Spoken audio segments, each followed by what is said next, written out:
Olá, esse é o Quem Liga Se Você Escuta, nosso primeiro episódio em que a gente vai comentar dois textos do Milton Babbitt, o compositor e teórico da música americano.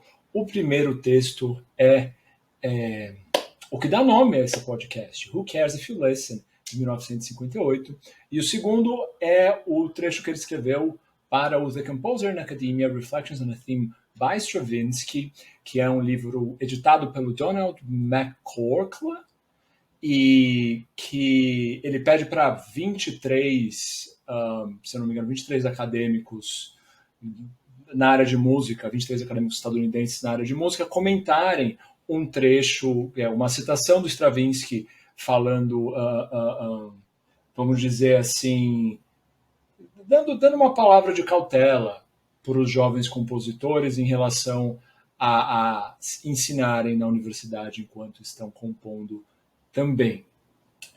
E agora a gente deveria estar ouvindo os 4 integrantes do podcast falando e dando suas impressões iniciais sobre os textos, mas eu esqueci de colocar para gravar quando a gente estava fazendo isso.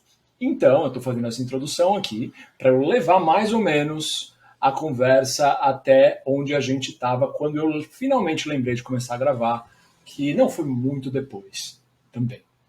Então vamos começar pelo Who Cares If You Listen? Quem liga se você escuta, do Babbitt. Esse texto ele foi publicado numa revista que era dedicada a, digamos assim, audiófilos, que chamava High Fidelity. E esse não é o título que o Babbitt deu pro artigo dele. O título que ele deu foi O Compositor como Especialista. E o editor mudou o título sem autorização do Babbitt. E o Babbitt várias vezes pronunciou contra o título, mas mesmo assim ele acabou sendo conhecido especialmente fora dos círculos da academia musical como a pessoa que escreveu o Who Cares If You Listen. Nele a tese principal é de que a música contemporânea, o que ele chama de música séria, em especial o serialismo integral dele, mas não só isso, chegou num certo estágio de existência que a gente não pode mais esperar que o público ou que a indústria fonográfica vá dar suporte para que essa música exista. Essa música precisa, portanto, estar salvaguardada nas universidades. Eu vou ler um trecho selecionado aqui do começo do texto para a gente pegar um pouco o espírito da coisa. Então, abre aspas. Preocupa-me afirmar uma atitude perante os fatos incontestáveis do estatuto e da condição do compositor, daquilo que iremos por ora designar de música séria ou avançada, de música contemporânea séria ou avançada. Este compositor gasta uma quantidade enorme de tempo e energia, e geralmente dinheiro considerável, na criação de uma mercadoria, que, enquanto mercadoria, tem um valor que é pouco, nenhum ou negativo. O público, em geral, desconhece e não se interessa por sua música. A maioria dos intérpretes a rejeita e se ressente dela. Em relação a essa condição de isolamento musical e social, uma variedade de atitudes foi expressa, geralmente com o objetivo de atribuir a culpa, muitas vezes à própria música, geralmente com o objetivo de atribuir culpa, muitas vezes à própria música, ocasionalmente a críticos ou intérpretes e muito ocasionalmente ao público. Mas atribuir culpa é insinuar que esse isolamento é desnecessário e indesejável. É minha opinião que, ao contrário, essa condição não é apenas inevitável, mas potencialmente vantajosa para o compositor e sua música. Do meu ponto de vista, o compositor faria bem em considerar meios de realizar, consolidar e estender as vantagens advindas dessa condição. As vantagens advindas dessa condição são justamente a possibilidade de você poder defender que esse é um tipo de atividade cultural que tem que ter essa salvaguarda institucional, que tem que estar protegida da opinião pública ou da necessidade de venda, né, da necessidade de ter sucesso no mercado comercial. Essa atividade tem que estar protegida disso pela academia. E antes de entrar em mais detalhes do porquê isso, ou desenvolver, ou até colocar mais precisamente essa tese, O Babbitt vai colocar 4 pontos pelos quais ele acredita que essa música é difícil. E não só pelo que é difícil, mas porque ela é uma música nova, melhor dizendo. Porque ela é diferente do que veio antes. E essas razões vão estar muito ligadas ao porquê essa música de fato é difícil, porque a gente não deve esperar que o público em geral, segundo ele, vá, vamos dizer assim, dar o suporte suficiente para que ela possa continuar existindo e existindo de uma forma saudável. Esse é mais ou menos o ponto que a gente chegou na gravação. Então eu vou cortar agora e deixar o Tomás, que vai começar apresentando esses 4 pontos que o Babbitt coloca como sendo as características da nova música. Obrigado e desculpem por não ter gravado essa parte do episódio. E que, aparentemente, por si só, causam esse isolamento e essa dissociação, né? Essa também é a proposta dele. Ele tenta falar que não é política, ele tenta traçar uma origem quase ontológica, né? O que são? O primeiro ponto que ele trata, ele vai falar nos termos de eficiência comunicativa, dizendo que essa música ela tem uma eficiência na comunicação maior, porque ela evita redundâncias.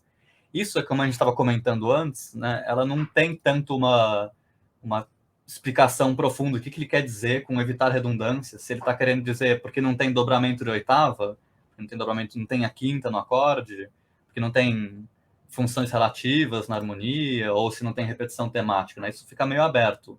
Mas o sentido geral é que ela é mais eficiente, mais direto ao ponto, e por isso exige maior precisão na performance, na escuta.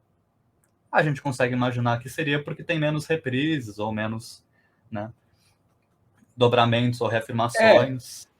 Eu acho que, mais concretamente, o que vem à mente primeiro é que você está trabalhando com conjuntos harmônicos que não se resumem às tríades, tétrades, pêntades, ou qualquer tipo de construção harmônica que derive da harmonia da prática comum. Vamos colocar assim. Mas também, e vendo o documentário, tem um documentário sobre o Babbitt muito interessante no YouTube, que chama... Eu vou colocar na descrição depois. Acho que é Portrait of a Serial Composer, né? Isso. Esse aí.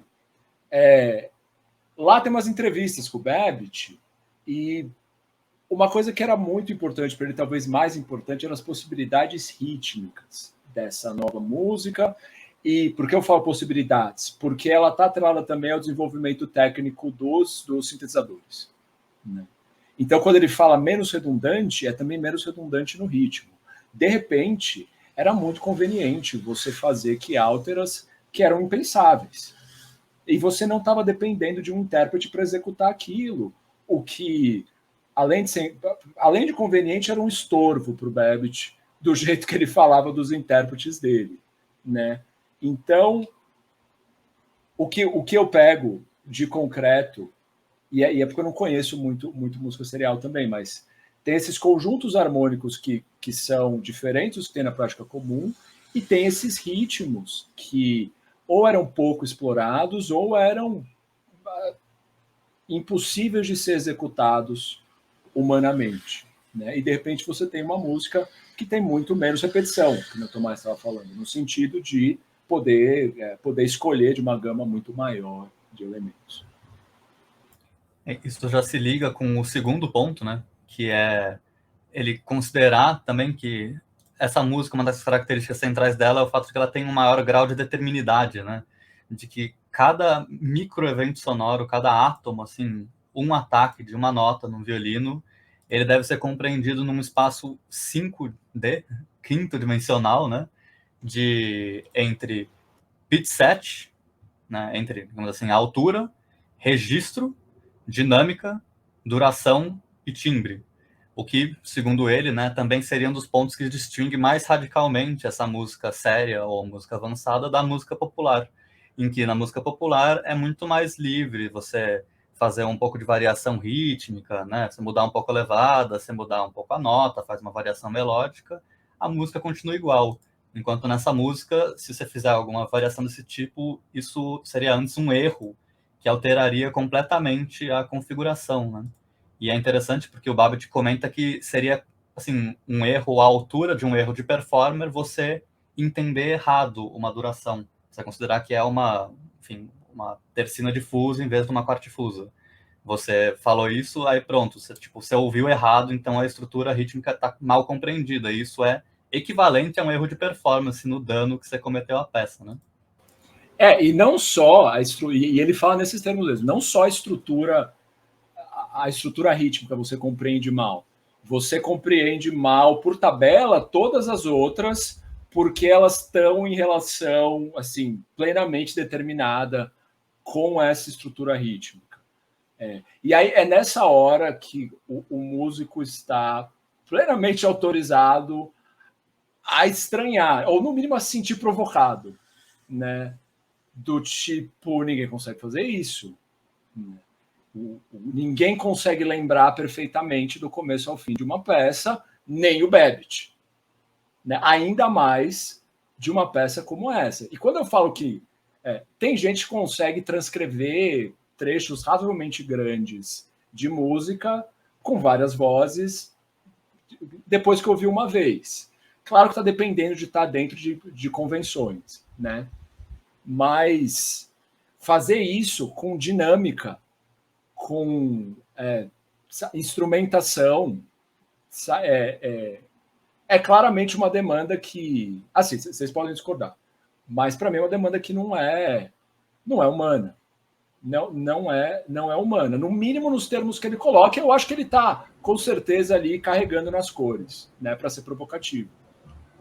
Porque justamente são coisas que a gente não necessariamente avalia com grandezas escalares, assim como a gente pode fazer com ritmo se a gente for treinado, a gente pode fazer com as alturas se a gente é treinado, mas quando você coloca uma dinâmica, por exemplo, você tem essa graduação tão sutil assim entre uma diferença entre 3P e 2P, não é uma coisa que às vezes mesmo um performer treinado ali, um intérprete treinado vai conseguir dar exatamente o que ele está precisando ali naquele momento específico, ainda mais se você for julgar o entorno musical daquilo, né? Se ele está às vezes com uma outra dinâmica muito forte antecedendo ou sucedendo, né?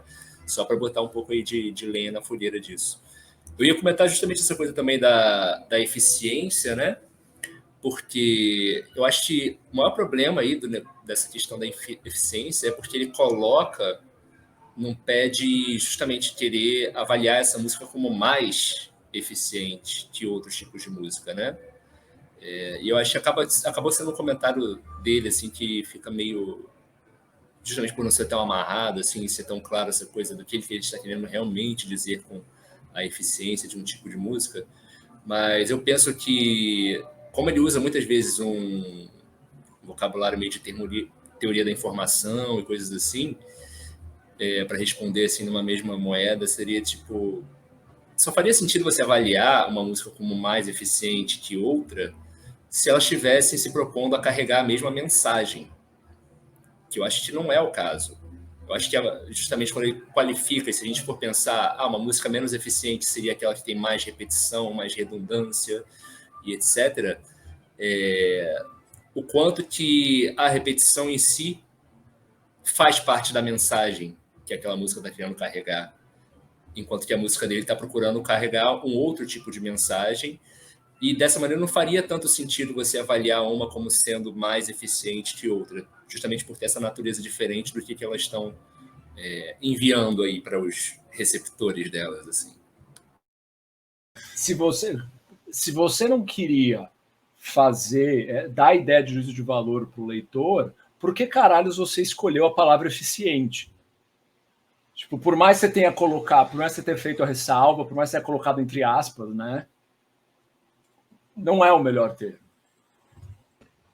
Eu acho que essas questões, elas impõem minimamente uma questão epistemológica, que eu acho que primeiro é a virada linguística do começo do século passado, e depois o Chomsky, né, nos Estados Unidos, que é uma virada naturalista da linguística no Ocidente, né, que tende a transformar tudo em linguagem, né, a partir desses dois momentos históricos da ciência, né. E aí é como o Ricardo falou, se a gente vai tratar essa música como mais eficiente, a gente vai falar de eficiência em que termos? Porque uma coisa é uma linguagem eficiente. O que é uma linguagem eficiente, né? É uma linguagem que passa a sua mensagem da forma mais rápida possível. Esse é o objetivo da linguagem sempre, né? Minha linguagem, ela falha em eficiência se eu não conseguir ser claro no que eu tenho anteriormente a vontade de dizer, né? O conteúdo não é expresso. Agora, quando ou se você usou mais recursos do que você precisava, né? Exatamente. Então, tem a questão que liga mais com a questão da redundância que ele estava falando.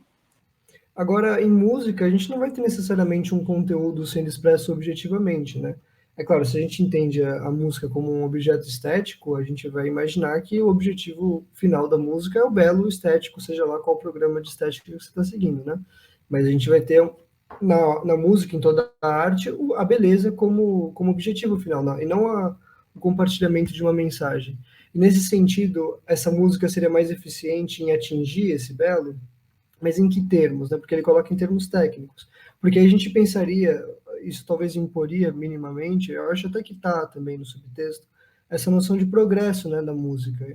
É claro que ele está falando da técnica, né, mas desse progresso da técnica musical, que de fato não me parece um progresso no sentido que é melhor do que o que vem antes, mas de que é novo em relação ao que vem antes. Se a gente for pensar no progresso dessa forma, é evidente que a técnica musical evoluiu como tudo, né? Isso não quer dizer que o dodecafonismo é melhor do que o contraponto do Bach. São técnicas distintas, né? A diferença é que uma é mais nova do que a outra. Agora, quando ele coloca essa ideia de progresso, a gente pode ter uma leitura, né, que implique no que o que veio antes é menos relevante do que o que vem depois, ou tem o objetivo de desencadear o que vem depois, né? E não se sustenta de forma autônoma antes, né? O tonalismo que ele coloca supostamente como mais redundante do que essa nova música, ele então seria menos relevante? Estou fazendo também uma provocação, né? Dado a sutileza do texto, né? Mas eu acho que também tem um pouco disso, dessa grande força da linguística de acabar reduzindo tudo o que veio a partir desse momento histórico, né, da ciência, de pensar as coisas segundo uma noção linguística, né? Então, a redundância, ela é algo a ser evitado. Mas por que se isso daqui não é linguagem, necessariamente, né? A gente sabe que a repetição em música é extremamente necessária, inclusive. É algo que dá estrutura à obra, né? Se você não tem repetição nenhuma, é muito mais difícil. Não é que você necessariamente vai ter uma obra insustentável, mas é uma forma de você estruturar a obra muito eficiente, a redundância, né? Talvez ele esteja dizendo que com essas características você precisa de menos repetição, pode ser, mas dizer que a repetição, a redundância nesses termos, ela é algo a ser evitável, não que ele esteja dizendo isso, né? Mas você pode subentender isso, né? E também tem a questão que o Felipe falou, né? Essa redundância, ela não é só na construção da obra, né? Como o Tomás disse, de repetir um tema ou algo do tipo, mas também no sentido do uso do material de pitch class, né? Porque no tonalismo a gente vai ter um uso específico, né? E ele é redundante no sentido de que todos os compositores estão se utilizando das mesmas estruturas de tríades e tétrades, né? E a partir desse momento, a partir do momento em que a gente vai pensar em conjunto, né? A gente tem cada compositor podendo usar um conjunto que nunca foi usado antes, né? Independente do tanto que se desenvolve essa música, né? Ou uma série dodecafônica que nunca foi antes utilizada. Então também tem essa redundância do ponto de vista do conteúdo. Mas aí a gente precisa pensar quão relevante é essa redundância do ponto de vista do conteúdo. Porque aí eu coloco uma questão. Se a gente está no tonalismo, por exemplo, a tríade que o Tom Jobim usa é a mesma tríade, sei lá, que o Beethoven usa, né? Um dó maior é a mesma, só porque tem as mesmas 3 notas. Porque quando a gente vai pensar em contexto musical, todo o contexto vai ressignificar cada tríade utilizada, né? Então não é exatamente uma redundância do ponto de vista harmônico, né? É isso, eu passo a palavra. Ou até com agravantes aqui, né? Na própria noção mesmo, no mínimo ali da forma musical, de uma repetição de um tema, né? Uma repetição numa reexposição é uma redundância ou é um gesto musical absolutamente distinto desse tema na exposição, né? Ou aparições motívicas no meio de um desenvolvimento, né? São elementos que são, aspas, repetições ou variações, mas que não implicam de forma alguma em redundância mesmo, né? Então, assim, acho que dá para agravar essa situação em, acho que, todas as direções possíveis, né? No nível do material harmônico, no nível da repetição formal. Agora, todas essas críticas eu concordo. Mas, se a gente for ser mais generoso com ele, o que ele está querendo mostrar aqui não é que... O que ele está querendo mostrar, principalmente, antes de tudo, é que essa música é mais difícil. E que tem motivos muito bons para o público não aceitar ela. E não ir ver os concertos dessa música. E, independente de a gente concordar que esses são pontos que deixam a música mais melhor ou pior, eu acho que, no mínimo, pro leigo, é difícil discordar que eles deixam a música mais difícil. Né? Menos redundância, menos repetição, seja lá o termo que você quiser usar, faz com que seja mais difícil você pegar uma música na primeira ouvida. E quando você vai para o concerto, você vai ouvir essa peça agora e você vai ouvir ela daqui 2 anos, quando ela aparecer no programa de novo. Né? É claro que na época você não tinha o que a gente tem hoje de capacidade de reprodução de música. Né? Mas, ainda assim, a gente só repete um conjunto muito restrito de músicas que normalmente são as que a gente entendeu da primeira vez que a gente ouviu. Quando eu estou falando aqui, nós é o ouvinte médio. Né? E o que ele está fazendo é justamente mostrando que, olha, não dá para a gente esperar que o leigo vá participar desse universo musical. Ele não vai. Né? E nesse sentido, eu acho que são boas razões mesmo. Essas duas e as que ele vai colocar depois. Mas aí, só para pontuar uma questão, eu acho que a questão principal, é claro, como eu falei, eu acho que ela tem uma questão política e social, né? Mas mais do que isso, ela tem muito a ver também com a distribuição do que é, no sentido de o que é tocado nas orquestras. Porque mesmo se a gente for pegar um público não leigo, um público que tá todo dia, tá todo domingo na USESP, o que esse público está ouvindo? E a gente colocar para ele algo do Babbitt mesmo. Esse público informado do que está sendo tocado na melhor orquestra de São Paulo, um dos melhores teatros do mundo, ele vai conseguir acompanhar essa música? E aí eu acho que não é só uma questão de dificuldade técnica, mas é também uma questão de distribuição da nova música, né? A gente está preso ainda à música da prática comum. 90% do que se toca nas orquestras é prática comum, né? Então, acho que além dessa questão técnica, né, da instrução técnica, também tem essa questão da distribuição da música. A gente não ouve música da Decafônica na sala de concerto. É muito raro ter isso em programas, né? O que eu acho que o Babbitt está dizendo é que a gente não precisa. E está tudo bem. Não é eficiente. É contraproducente a gente ficar tentando achar que isso é música para ser consumida por mais gente do que, assim, os acadêmicos em música. Do mesmo jeito, e eu acho que e de um jeito muito parecido que a gente pode criticar um possível intertexto de que ele está equalizando música com ciência natural sem mais nem menos, eu acho que o jeito mais generoso de olhar, e eu acho que o ponto mais interessante que ele coloca é que, do mesmo jeito que a gente não pode esperar que o público médio vai gostar disso, a gente não pode esperar que o público médico vai dar o aval por um congresso de matemática.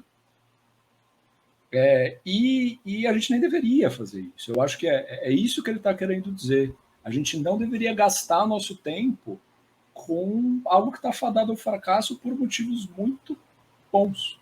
Né? Bons no sentido de motivos muito convincentes. Né?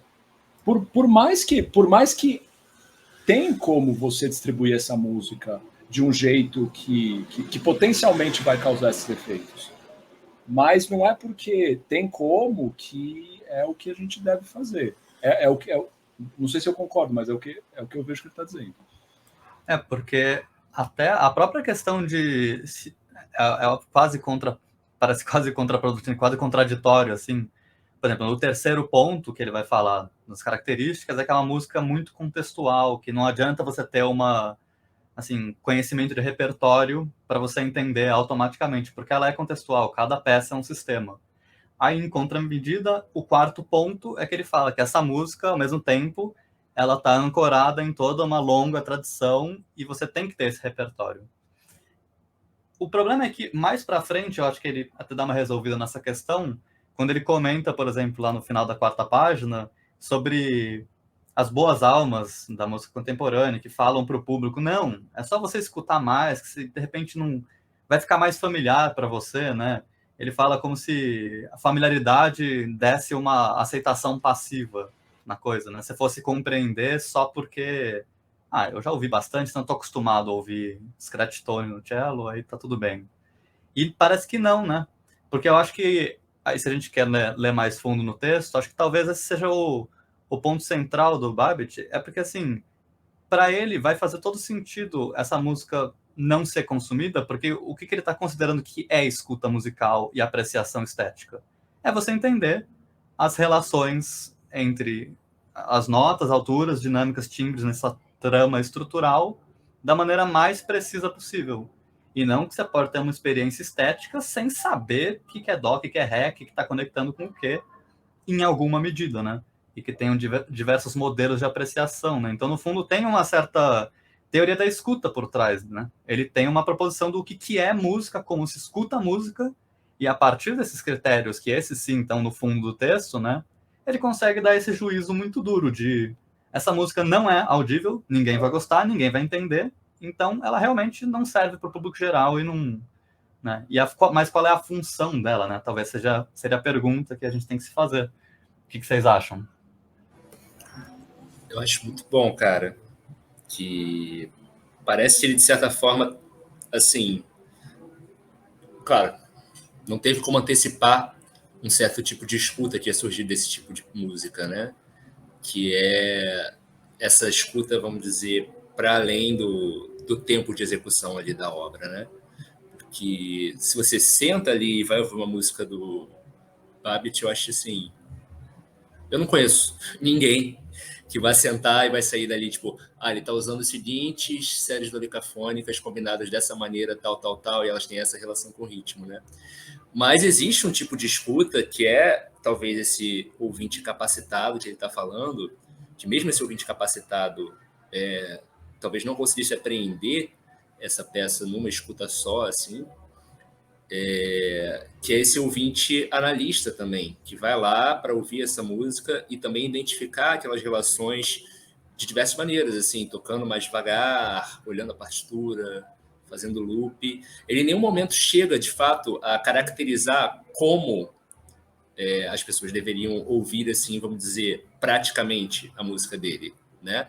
Ele espera um certo tipo de escuta, e por isso a gente falou lá, né, que tipo, ele, na verdade, ele liga que alguém escute a música dele, de alguma forma, mas ele não chega a dizer, pelo menos nesse texto, assim, o como você faz isso, né? Se você é só simplesmente uma pessoa muito treinada em música e você vai sentar ali numa sala de concerto com mais 2 colegas que vão estar assistindo aquele concerto com você, e aí vão sair os 3 de lá falando, tipo, muito legal, eu ouvi aquela série lá, ou se, na verdade, ele está falando de um ouvinte também que vai ter um trabalho maior ainda de análise para se aprofundar naquela peça, né?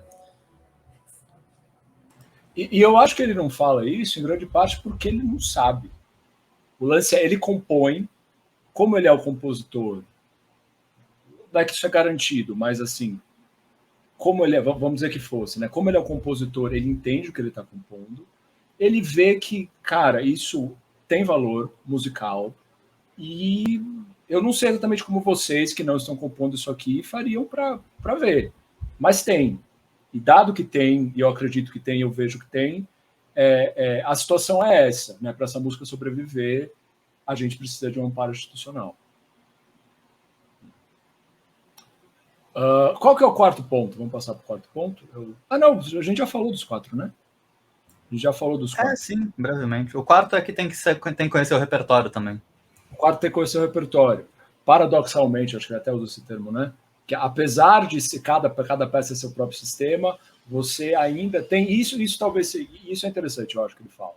Ele fala que ao mesmo tempo que cada peça é o próprio sistema, você tem ainda a tradição pesando ali, porque ao mesmo tempo que essa música estava se desenvolvendo também a análise e a teoria musical como a gente conhece hoje, né? E talvez análise ponto, né? Eu acho que dá para fazer uma diferenciação razoavelmente clara do que era análise antes do século XX ali e o que se tornou depois, né? E que tem muito a ver com a inserção dessa disciplina na academia também, eu acho. Guilherme, você queria comentar alguma coisa desse tipo de... Não, eu acho que eu concordo com o que você quer dizer. Eu acho que ele vai por esse lado mesmo, é que eu realmente discordo dele. Mas eu concordo com você, né? Claramente, eu acho que justamente essa perspectiva dele está muito ancorada nessas questões históricas que eu coloquei, e no positivismo como programa filosófico muito forte, né, nos Estados Unidos naquele momento, e vai se tornar mais forte, né, com o Chomsky e tal, né, depois com esse naturalismo, né, são perspectivas que têm uma perspectiva epistemológica necessariamente, né, sempre vai ter, se a gente está falando de ciência, né. Em relação a esse quarto ponto, eu acho que é uma coisa inevitável, né, se a gente está falando de música, os procedimentos, eles vão ser necessariamente, se não os mesmos exatamente, mas muito próximos, né? Porque mesmo se a gente vai para eletroacústica, o que faz de uma obra eletroacústica música e não barulho é a sua organização formal, né? E da mesma forma que uma sonata tem uma organização formal. Ainda que as organizações formais elas sejam específicas, né? Os procedimentos que dão estrutura a essa organização formal, eles vão ser mais ou menos os mesmos, de repetição, de reexposição, de variação. Isso vai ter nessa nova música também, né? Se a gente está pensando em conjunto, a gente também vai muitas vezes trabalhar por parcimônia, por exemplo, é uma coisa que se fez muito, né, durante a teoria neo-riemanniana e tal, até que caminhou muito para esse lado alguns compositores e teóricos, né? Então você vai ter uma série de procedimentos que são muito próximos, independente da música de vanguarda, da prática comum, da música barroca, que é o que faz a gente identificar aquilo como música e não outro ente cultural, né? Sei lá qual poderia ser, mas a gente identifica uma pintura como uma pintura e não como outra coisa também por causa das suas questões formais, dos seus procedimentos estéticos, né, colocados ali. E eu entendo, assim, que... Concordo com você, eu acho que ele está colocando que essa música, ela não tem lugar, assim, pro ouvinte comum por causa das dificuldades que ela impõe. Mas eu discordo dele aí nesse sentido, porque eu entendo que para você ser um ouvinte de música, você não precisa estar necessariamente amparado teoricamente e ser capaz, a gente até comentou isso, né, no nosso primeiro encontro, para falar um pouco sobre esse texto, você não precisa ser capaz necessariamente de identificar racionalmente todos os aspectos formais daquela música para que você consiga fruí-la, né? Se ela se apresenta enquanto um objeto bem estruturado, você é capaz de fruí-la sem fazer análise necessariamente, né? Eu acho que qualquer ouvinte de música vai concordar comigo que você numa sala de concerto, você não está 100% do tempo fazendo análise teórica musical daquela obra que você está ouvindo pela primeira vez. Muitas vezes você está simplesmente fluindo. E quanto mais você ouve, mais você se torna capaz de como que fala, de receber essas estruturas, né? Porque aí eu estou colocando mais como uma audição ativa, né? Do que uma análise propriamente, né? Mas um ouvinte treinado, ele é capaz de identificar essas estruturas, mesmo que ele não seja capaz de descrevê-las cientificamente. É isso que eu quero colocar, né? Então, por isso que eu coloquei, dependendo de como você distribui essa música, é possível que você consiga público para ela, mesmo ela sendo tecnicamente difícil. E a gente teria que discutir também se ela é de fato tecnicamente mais difícil do que uma música tonal. Acho que isso também seria uma discussão interessante de se fazer, né? E eu acho que, assim, depois desse ponto 4, né, ele começa a bater mais, eu acho que, do que no resto do texto até, sobre essa questão do leigo, né? Tem um parágrafozinho lá. E o que me chamou a atenção é justamente essa coisa dele fazer uma identificação entre música e o procedimento composicional, né? Ele está o tempo todo, na verdade, falando ali sobre composição, sobre o procedimento composicional. E quando ele vai, de certa forma, responder essas críticas do público leigo, né? Aí ele fala um termo mais genérico, que ele começa a chamar de música, né? E o grande lance disso é que, nesse ponto, pelo menos, eu já ouvi que dizer que em outros momentos da carreira, assim, ele tem uma postura um pouco diferente, mas, pelo menos nesse momento do texto, parece que o determinismo dele ele se estende não só para a composição, mas justamente se estende para a experiência de quem vai ouvir, né? Então, ele está querendo esse ouvinte capacitado. E o lance é porque os juízos meio mal fundamentados que esse público leigo faz, que ele levanta no texto, do meu ponto de vista, eles são justamente juízos mais experienciais do que dos procedimentos composicionais em si. O argumento dele que ele usa para se defender, falando que, por exemplo, ninguém vai chegar para criticar um seminário de matemática porque foi chato e falar que não gostou, eu acho, para mim, assim, não se sustenta nesse universo musical, porque quando a pessoa emite uma opinião dessa natureza sobre uma performance musical, ela não está questionando o seu procedimento composicional necessariamente. Que é o que você falou, assim, a forma, aquela composição ter uma forma do mais amplo sentido que isso possa querer dizer, não necessariamente, ou não ter, assim, tipo, não necessariamente garante que a experiência do ouvinte vai refletir aquilo. A pessoa pode ouvir uma música super bem feita, super organizada, que vai achar chata. Não, e outra, a gente pode ter uma música que corresponda a todos os ideais de procedimento composicional, que é uma música ruim. Não é porque Também. você consegue corresponder a todos os procedimentos que você vai ter uma boa obra. Se fosse assim, seria muito fácil, né? A gente vai E lá, como faz... tem coisas inconsistentes que são maravilhosas também, né? Mas Então, aqui, só uma coisa, mas aqui eu vou fazer o advogado do diabo de novo, porque aí talvez seja o problema, porque eu acho que leva a outras coisas, mas a questão é, mas por que é uma boa obra? O que define, então, uma boa obra? Como a gente definiria isso, né? E aí que eu acho que entra, e eu concordo muito com o seu diagnóstico, Gui, da questão do positivismo. Porque, no fundo, o que está baseando essa concepção é de que não existe nenhuma maneira de fazer juízo de valor ou juízo estético, e a gente tem que ir para as definições mais básicas da estrutura musical e dos limiares da percepção. Então, a gente se volta 100% para questões mais quantitativas da perceptibilidade, entendeu? A música mais complexa vai ser não a melhor, porque a gente não pode dizer se é melhor ou não, mas a que eu vou querer fazer, a que eu vou querer colocar, a que eu acho que tem que ser preservada numa universidade, né? Então tem um certo ethos ali dessa questão desse destilamento e apagamento de subjetividade, história, até tentando combater os fantasmas da metafísica, né, da expressão musical, né? Ele comenta. Sabe qual é uma coisa que, só tomando um pouco do tempo de fala aqui, mas tem uma certa curiosidade que eu acho que é um excelente sintoma, né, nesse texto. Vocês lembram na página 3, quando ele comenta uma citação de um certo autor não analítico? O Lurie, fala, eu acho. não sei se o Lurie é o autor, é o autor ou o compositor? O Lurie é o compositor. Que é um texto que ele fala que esse certo filósofo não analítico fala que o Lurie é um compositor ontológico. Né? O Arthur Lurie é um compositor russo, né? Tava começo no modernismo lá, tipo, pré-revolução, ele assinou o Manifesto Futurista, depois foi para França, ficou exilado, né? Porque ele era degenerado, digamos assim, para os padrões da URSS. Aí foi para França, conheceu o Stravinsky, e junto com o Stravinsky ele ficou muito amigo de um certo filósofo, que é o Jacques Maritain. Eu sou ruim de pronúncia, mas acho que é Jacques Maritain.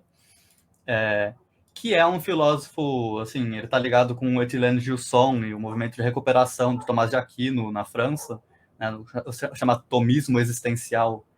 E, curiosamente, esse Maritain, então, ele assim, deve ter lido ele, né, não sei se conheceu, porque o Maritain, ele morre, acho que em 70 e alguma coisa, mas, curiosamente, o Maritain, acho que ele é o ápice do que o Babbitt desgostaria, porque o Maritain, ele começa a sua carreira filosófica sendo ligado ao positivismo, aí ele lê Bergson, e depois faz uma virada tomista e vai fazer metafísica e ontologia Ontologia baseada em Aquino, ontologia tomista, em termos de também juntando com crítica ao cientificismo.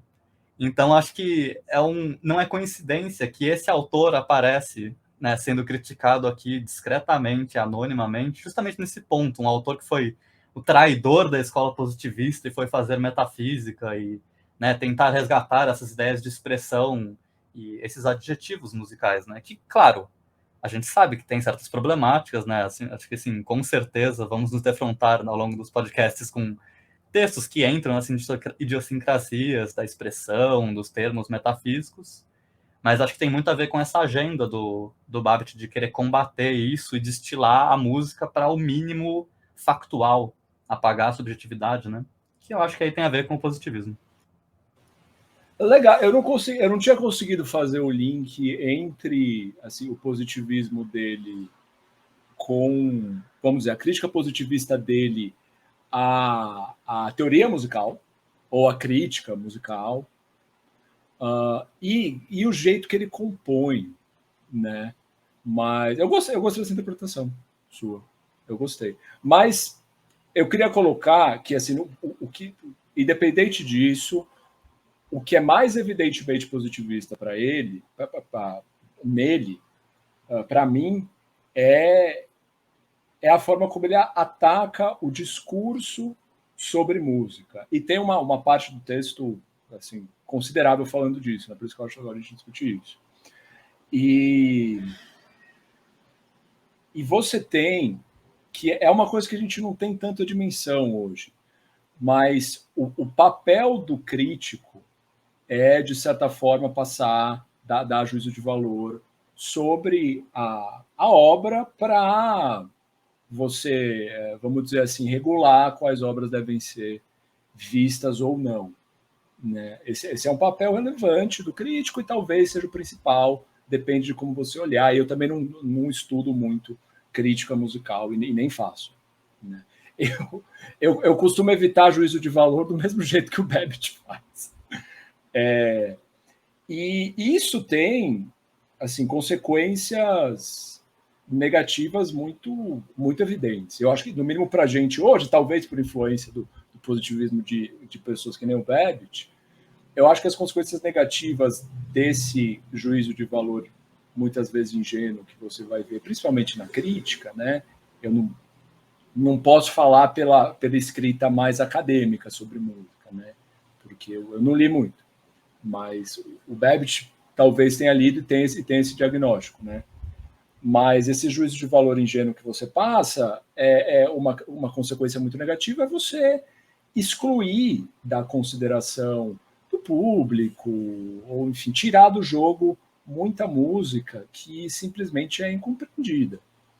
E, especial, muito mais na época dele do que agora, talvez, a música nova era vítima disso.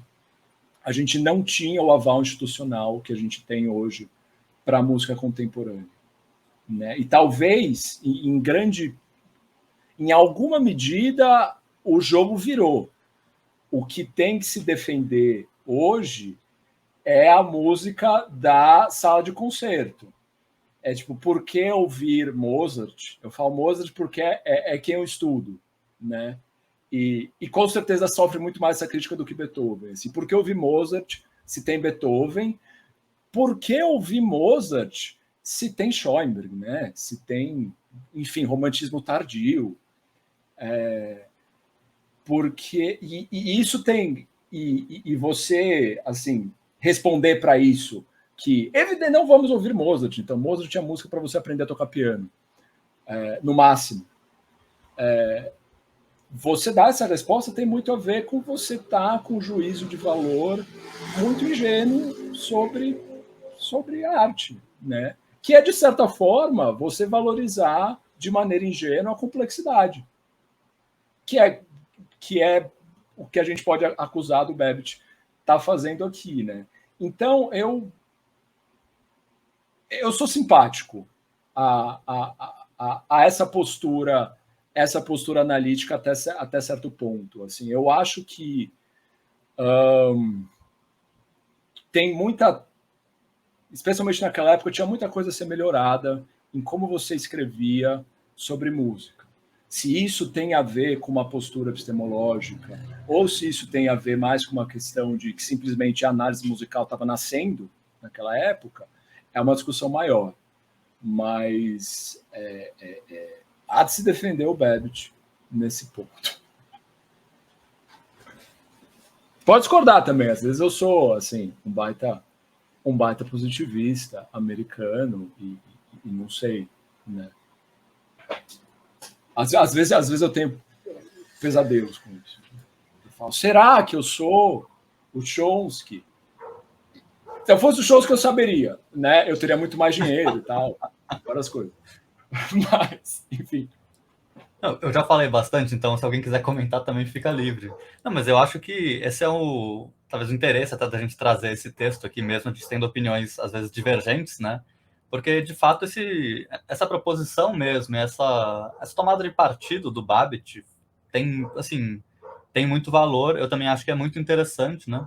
Acho que a crítica mais valorosa que a gente pode fazer, no caso, seria justamente essa que nem você falou, entendeu? De às vezes essa postura que ele tem, será que ela não tem uma ingenuidade por trás? Ou melhor, quais são os pressupostos não assumidos e não dialetizados ou discutidos propriamente por trás disso, né?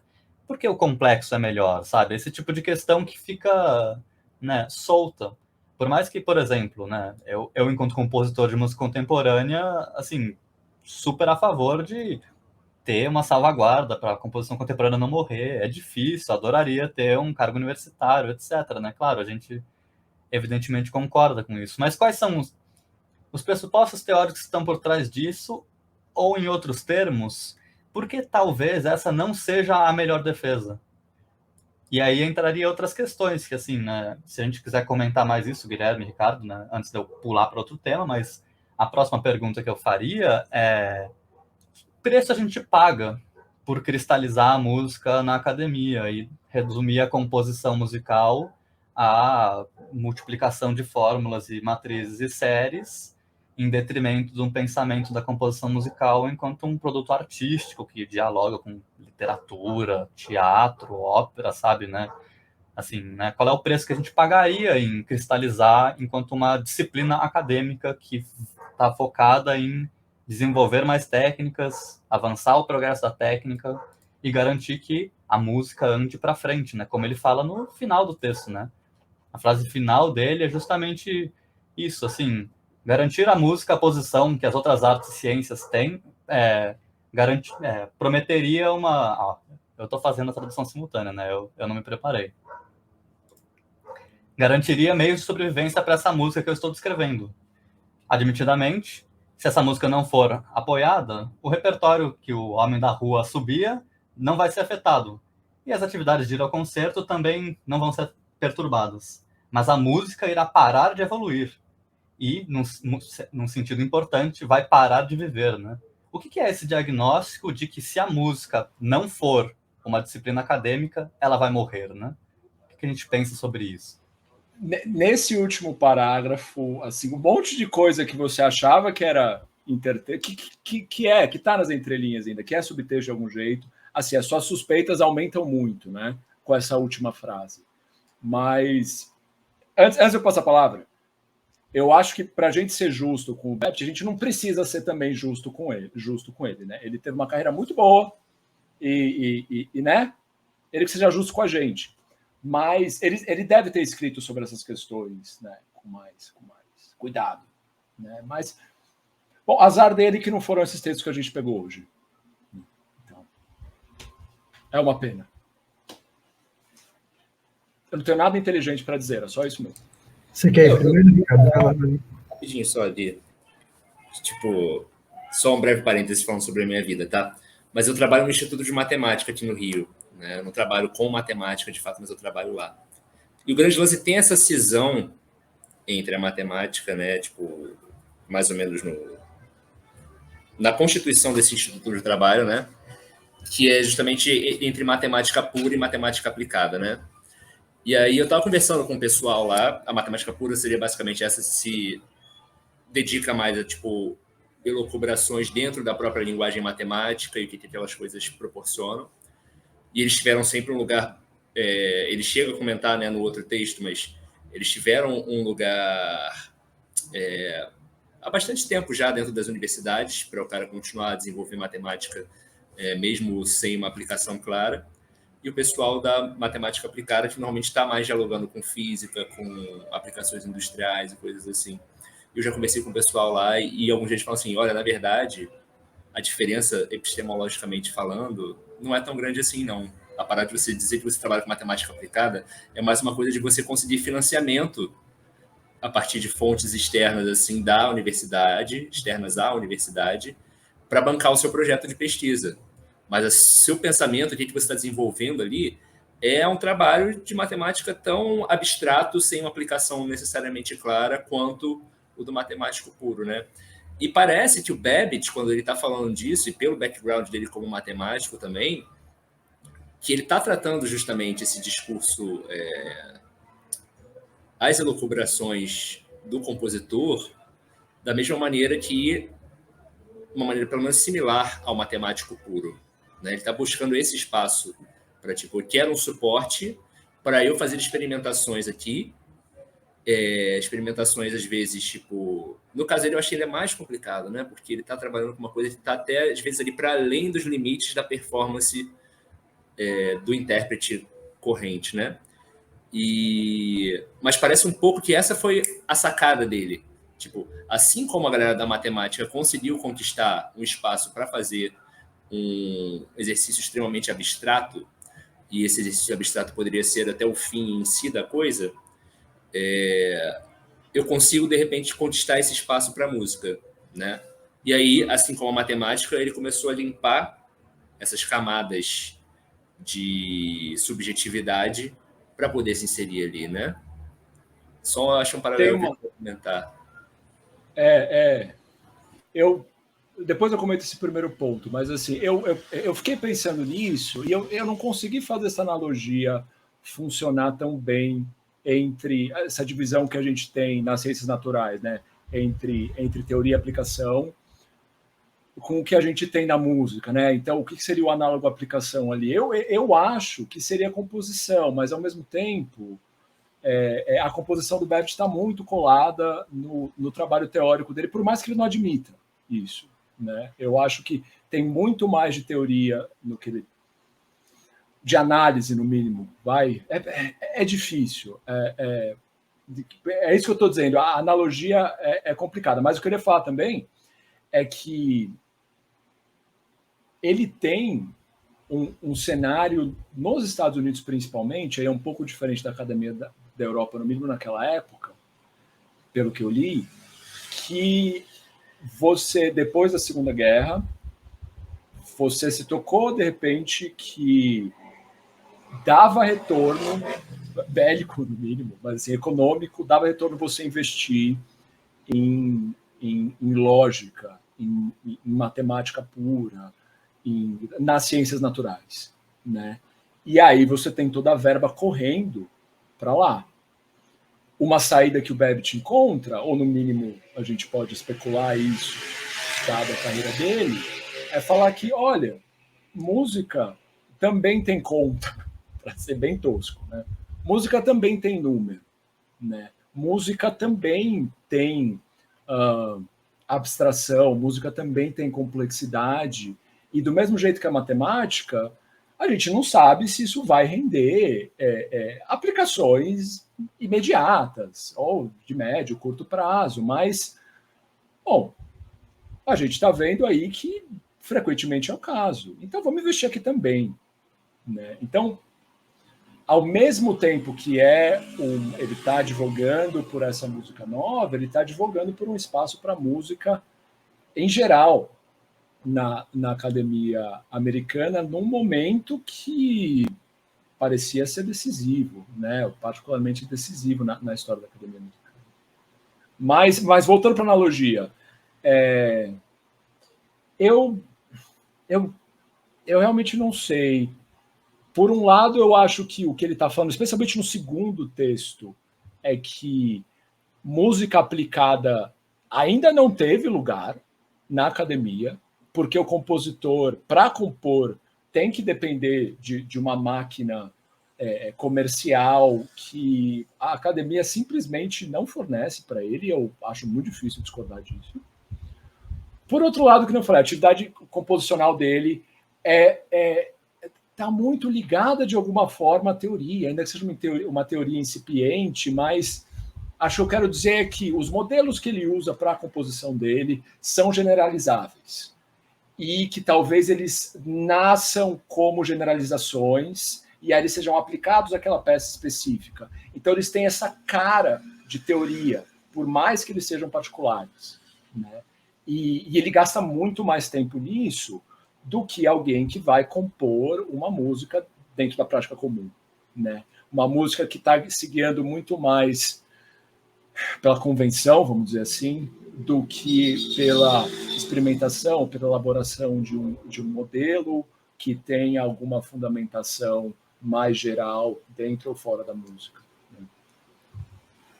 O que vocês acham? Qual vocês acham que é o paralelo a ser feito aí entre ciência aplicada, ciência teórica e atividade musical? Eu acho que o problema dessa comparação é que a música não é exatamente um ente científico como a matemática né? Necessariamente, né? Então, mas ela tem uma teoria, e uma aplicação. Então, mas se a Independente. gente falar de matemática aplicada, a gente ainda está no âmbito da ciência. Mas, ao meu ver, se a gente falar de composição, a gente já não está mais no âmbito do que é ciência. Não existe uma ciência da composição. Você aprende as técnicas, e como a gente estava conversando, você ser o maior técnico na música, ser o cara mais capaz e mais ferramentado, não implica em você ser um bom compositor, porque a composição ela implica num caminho que não é exatamente científico, né? Ele não é tão objetivo. Não há garantias de que você vai sair da melhor universidade de música um grande compositor. Dificilmente eu entendo, da universidade de matemática um mau matemático. Mas você sai um mau matemático aplicado. É isso, mas você sai um mau matemático aplicado. Do mesmo jeito, mas aí tem uma ciência. Mas aí é o problema do ensino, não da eu não acho que é o problema do ensino. Da coisa, né? Eu não acho que é o problema do ensino, porque a faculdade tem que formar um matemático teórico. Vamos dizer assim, uma faculdade de matemática teórica. Né? Do mesmo jeito que a faculdade de música teórica, e esse é o lance, não tem essa divisão clara. Ela tem que formar um bom pesquisador da música. Ela não vai formar um intérprete. Né? Digo... idealmente, quem formaria o intérprete e o músico seria o conservatório, né? E a universidade formaria Sim. o teórico, né? Do mesmo jeito que quem vai formar, idealmente, a pessoa para o mercado de trabalho vai ser o curso técnico. Apesar de não ser isso que acontece, né? Você, muitas vezes, sai doutorado em matemática e por não conseguir uma colocação universitária, por não querer, você vai trabalhar no mercado financeiro ou, enfim, você ter uma carreira em administração.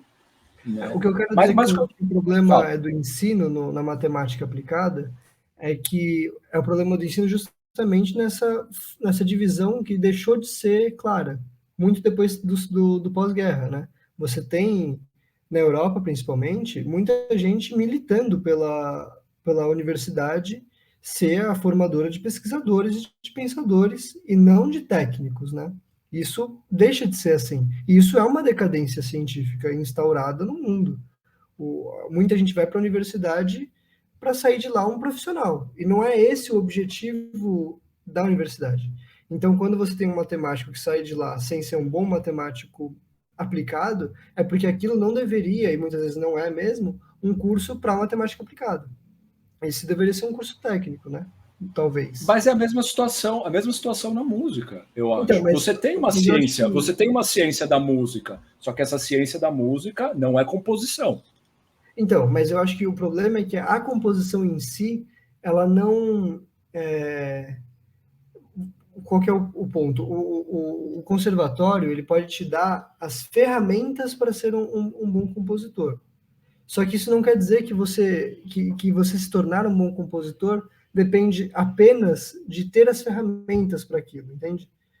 Porque a música, ela não é objetiva nos mesmos termos que a matemática é. Eu não acho que ela é menos objetiva necessariamente. Aí, não é que eu discordo dessa última frase, mas eu acho que a primeira parte do que você falou vale sem tirar nem pôr para matemática. Você não sai um bom programador de uma faculdade de matemática porque você está muito mais ferramentado do que alguém que fez TI, por exemplo.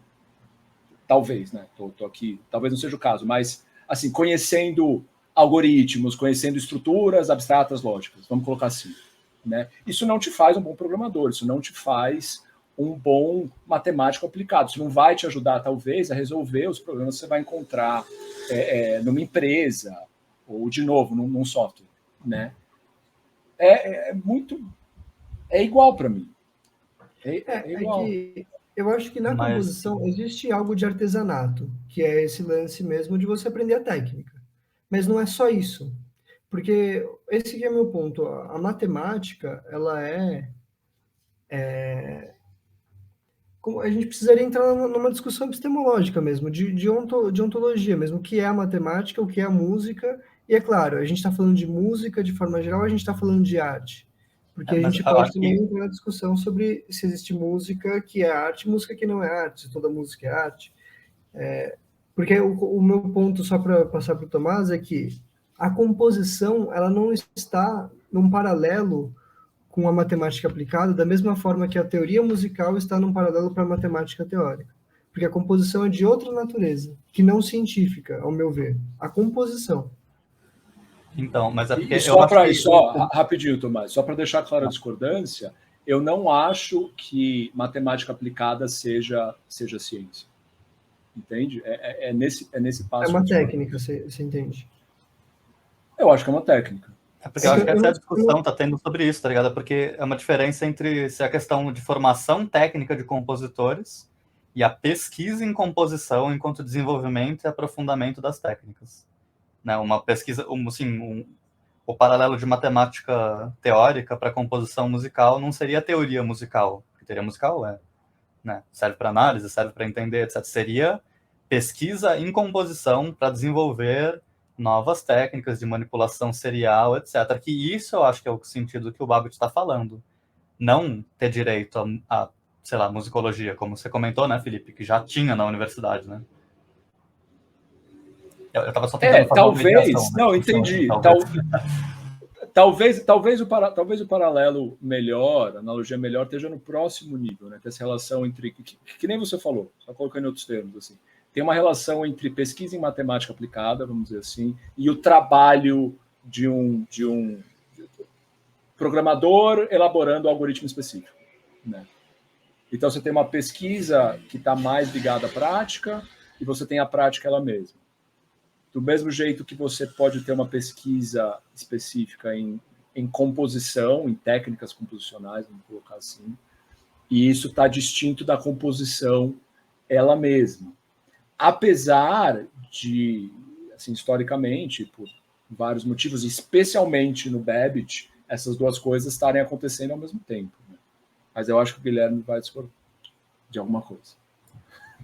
Só antes de passar a palavra para o Guilherme, mas o que eu pontuaria é porque eu acho que o X da questão estaria mais aí, que é também onde eu discordo dessa proposta do Babbitt, porque, assim, acho que estruturalmente faz até sentido, assim, se você for muito generoso, faz sentido esse paralelo, né? Você consegue pensar essa pesquisa em novas técnicas composicionais, em manipulações mais complexas, como um ramo que realmente, como a gente vê na nossa academia de composição, dá para escrever muita coisa sobre, dá para pesquisar muita coisa séria sobre, e assim, você vai estudar Fernald e ver o nível de complexidade dos algoritmos que eles desenvolvem lá na galera da nova complexidade, assim, de fato tem pano para manga, você pode pesquisar isso e vai dar material.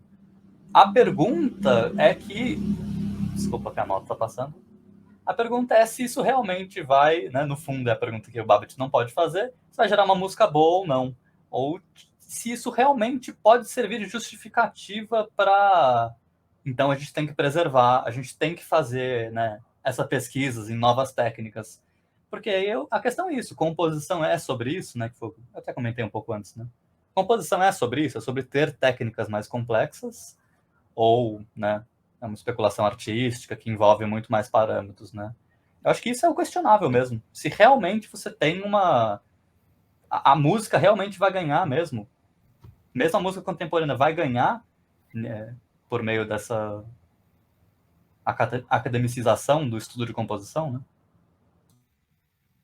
A única coisa que eu coloco é que, tudo bem, a gente até pode falar que a matemática aplicada ela não é ciência, se a gente for diferenciar a teoria de método, de técnica, nesse sentido eu concordo.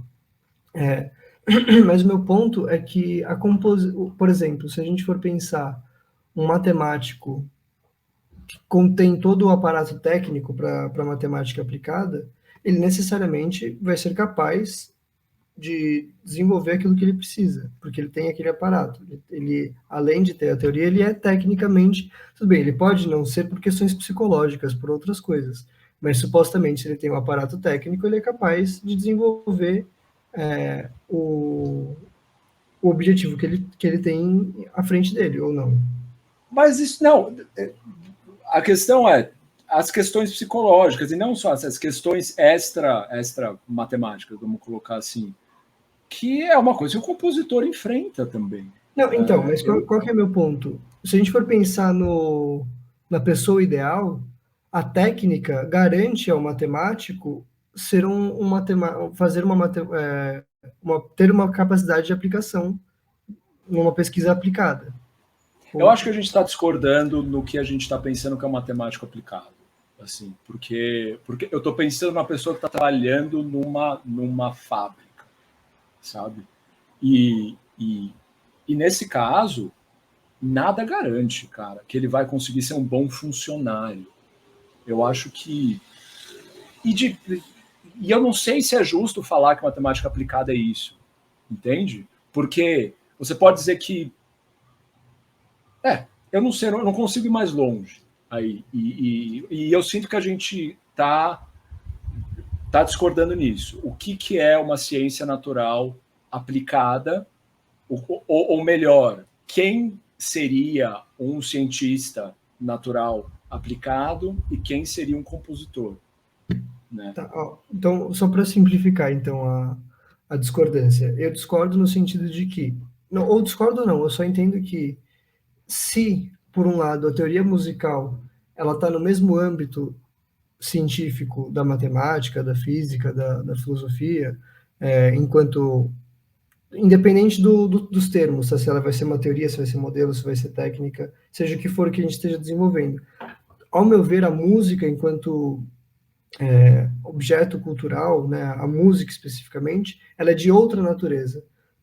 E aí, quando eu falo da composição, eu não estou falando necessariamente do ato de compor, porque quando a gente tem a composição pronta, o procedimento composicional, ele não me parece tão relevante para a obra em si, para a obra terminada.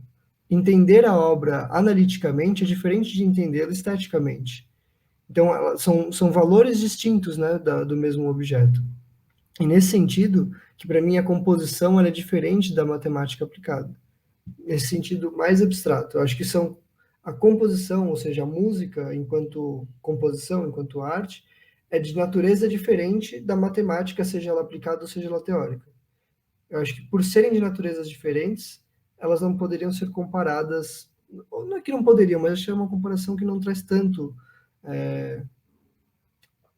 para a gente entender. Se a gente for comparar a questão teórica, eu concordo. E eu acho que até aí que talvez ele implique um pouco numa ingenuidade, que é nessa questão de um domínio ou uma evolução da técnica, implicar numa maior eficiência da composição. Porque, para mim, ao meu ver, as duas coisas são de naturezas diferentes. Uma coisa é a técnica, outra coisa é a composição. Porque, tudo bem, ele não está dando juízo de valor necessariamente, mas a gente pode compor uma música com pouquíssima técnica e com uma técnica perfeita, compor uma música que é irrelevante esteticamente, né? Ou mesmo musicalmente. É só esse o meu ponto, assim. Eu acho que a composição ela não está na mesma natureza do que uma ciência aplicada. só um pequeno ponto. Posso, Felipe? Você quer? Não, vai você, eu falei muito. Não, rapidinho, é só porque eu concordo plenamente com o Guilherme nesse sentido também. Eu acho que, por ser uma arte, a música, eu acho que ainda é importante tratar a música enquanto uma arte. Eu acho que, às vezes, na própria musicologia e até na composição, a gente esquece, a gente está tão fascinado com as técnicas, com né, os procedimentos, que se esquece do caráter propriamente estético ali, daquela materialidade que tem que ser mais que só o procedimento, né? Acho que pior, mas eu acho que o pior nessa história é porque, mesmo se a gente for generoso o suficiente com argumentos do Babbitt para considerar que a transposição, sabe, assim, porque acho que assim, qual é o pressuposto aqui? Qual seria o único cenário em que ter esse estudo da composição mais aprofundado ia melhorar a música? Porque ele está justificando né, levar a música para a academia, né, a composição especificamente para a academia, porque vai melhorar a música, certo? Se não agora, daqui a 20, 30 anos, que nem a matemática vai assim, não vai dar aplicação prática imediata, né? Ele até fala, né, nesses termos de, mas que nem as outras ciências teóricas, a gente não tem aplicabilidade imediata, mas quem sabe depois. E aí ele vai dar o exemplo do Weber, né? Que antes era incompreensível, uma música esquisitíssima, mas agora já foi gravado por todas as grandes companhias, né? Curioso ele usar esses critérios de legitimação depois de todo o texto, mas, enfim, né? Vamos continuar sendo generosos, né? Mesmo nesse cenário, então, que teoricamente a música vai levar a um avanço, né? Tipo assim, essa pesquisa em composição, a universidade sobre composição, vai melhorar a música, por que a universidade ligaria para isso? A música é inútil. Essa música não vai trazer nada. O que ela traz? Ela não traz, ela não é uma arte, não é um substrato que gera uma catarse, que gera alguma coisa. Ela é só um conjunto de procedimentos e fórmulas. Ele é um jogo formal. Ele não é feito para ser entretenimento, pelo todos os critérios do próprio Babbitt, porque ele descartou tudo isso do processo de destilar a música enquanto pura técnica. E aí, o que ele tem para salvar ali naquela música que valeria a pena a universidade investir para melhorar? Ops, comi a língua. Para melhorar essa música, sabe? Isso que eu fiquei... Acho que essa talvez seja porque eu achei que era uma contradição ali no texto, sabe? Sim, depois que você esvazia tudo da música para conseguir chegar nesse mínimo que pode ser matematicamente melhorado se você complexificar mais. Sabe? Isso eu acho que não... Aí que trava, entendeu? Você não tem nada a ganhar melhorando isso e a universidade não tem motivo para financiar isso, porque a matemática ela tem sentido. Vai ser daqui a 50 anos, 100 anos, esse campo vai ser aplicado e você vai ter alguma utilidade prática ou não, vai saber, né? Essa é uma aposta, digamos, o que eu acho que ele coloca, e é muito breve, né? E é muito tênue, assim. Ele fala que o análogo à aplicabilidade da música seria você conseguir modificar, ou eu poderia pegar o trecho aqui, que não está aberto, mas você conseguir modificar ou influenciar o jeito que se compõe imediatamente, assim, né, concretamente. E fica a pergunta que você colocou, por que a academia estaria interessada em fazer isso? Mas né? É que eu acho que esse é o problema, entendeu? Esse é o problema. Como o único parâmetro que restou para ele de avaliação musical é a complexidade, o que ele consegue com isso? Mais complexificação. Essa é a evolução. O que acaba é que só sobra para ele de música, depois que ele jogou fora a arte, só sobra a complexificação. Ela vira capital, entendeu? É um processo de autovalorização infinito. Por que a música tem que evoluir? O que você ganha evoluindo a música nesses termos de complexificar? Você ganha mais complexificação. E mais ainda, o que você ganha fazendo isso em detrimento de investir nas ciências naturais? Né? Porque a questão é essa, a questão é tirar a verba das ciências naturais e colocar na música. Não é simplesmente admitir que ela tem valor, é que ela tem mais valor a ponto de você pagar 20, 30 mil dólares, posso estar exagerando, mas vai 10 mil dólares, ainda posso estar exagerando, 10 mil dólares por mês para a vida inteira de 5, 6 pessoas por faculdade para estarem pesquisando ali, né?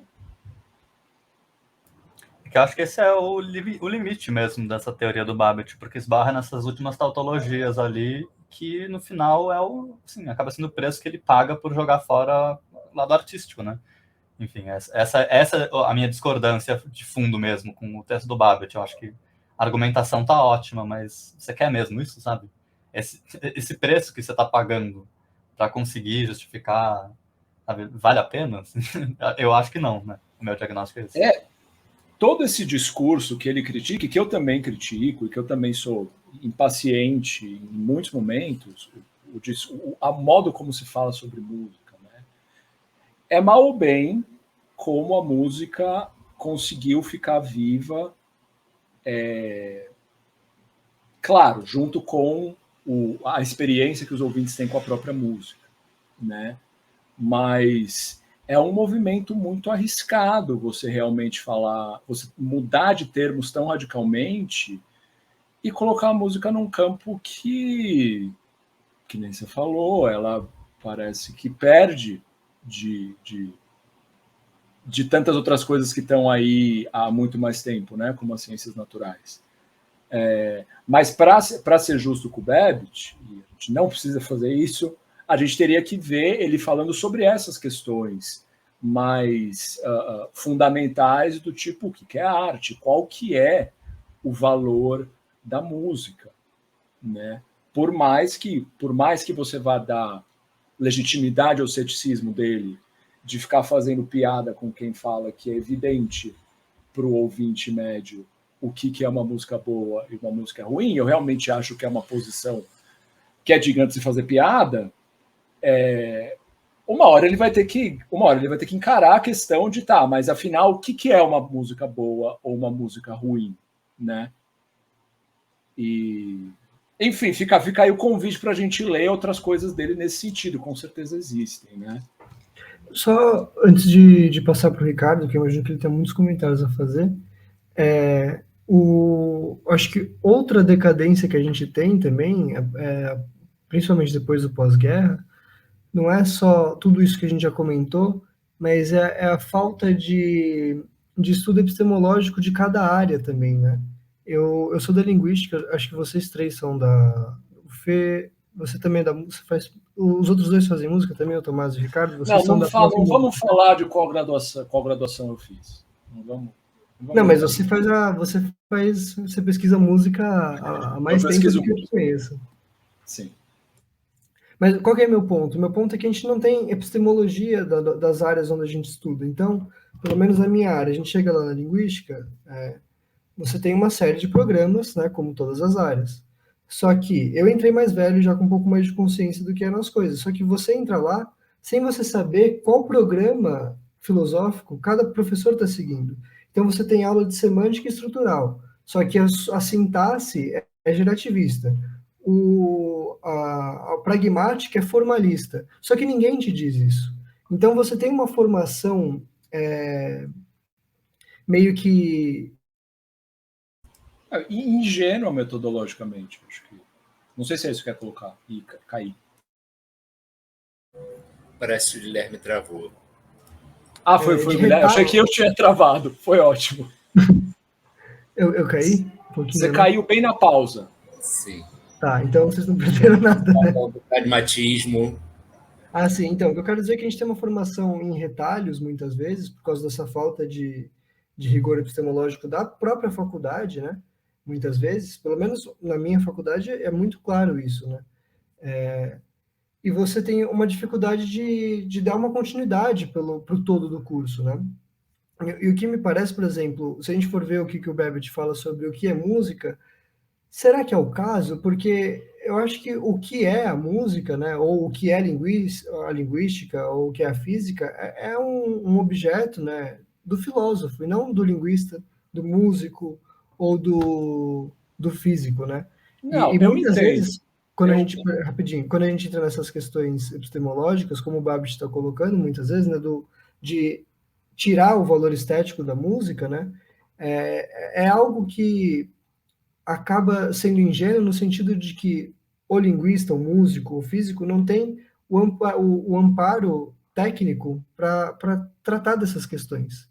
E a gente acaba entrando em problemas, como parece ter no texto dele, por causa talvez desses motivos. Eu não tenho a capacidade de discutir o que é linguística. Eu tenho a capacidade de pegar um texto e analisar ele segundo as técnicas que eu aprendi. Agora, dizer o que é linguística, eu precisaria estudar epistemologia da linguística, né? Algo que a gente não tem na faculdade. Mas desculpa, Fê, pode falar. Eu concordo com a crítica, mas eu não acho que o Babbitt é ingênuo nesse sentido. Eu acho que ele está claramente afiliado, conscientemente afiliado, com o programa analítico. Não é que eu acho, eu tenho certeza. Ele fala isso em vários textos, né? E, é claro, você pode discordar do programa analítico, mas eu acho que você não pode acusar ele de ingenuidade. Você falar que não é trabalho dele fazer isso, então não é trabalho nosso também, né? Mas assim, há de se fazer, né? Eu acho que em algum momento o acadêmico da área particular tem que se dar a pensar sobre isso, né? E eu acho que ele faz isso não de uma forma ingênua. E ele não vai fazer isso nesse texto, né? Esse texto é um artigo jornalístico. Mas é isso que eu queria colocar. Eu não acho que essa crítica cabe a ele mais do que cabe a qualquer acadêmico bem preparado filosoficamente na medida do possível. Não, eu concordo. Eu fiz uma crítica mais geral. Concordo que ele está claramente filiado a um programa filosófico específico. Mas ainda assim, por ele ser uma pessoa da matemática, da música, talvez seja mais difícil de tocar em questões mais gerais da área, né? Isso é sempre uma questão inevitável. Ao ponto que a gente se especializa, a gente também se aliena em relação ao todo, né? Quanto mais especialista nós somos, mais alienados em relação ao resto a gente é. É um contraponto da ciência um tanto quanto inevitável, né? Sim. Mas, de novo, eu acho que, por mais que o Babbitt seja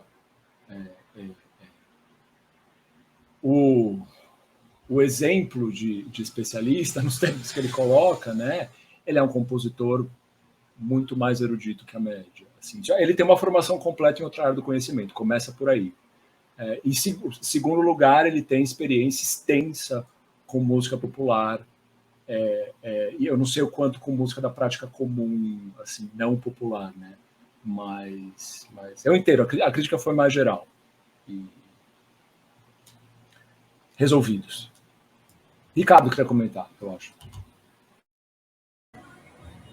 Eu ia trazer um pouco a questão para o segundo texto, assim, só para... Ele é bem curtinho, né? Na verdade, assim. Ele coloca algumas questões interessantes, ele remete algumas coisas, mas é legal de ver como que ele funciona como um...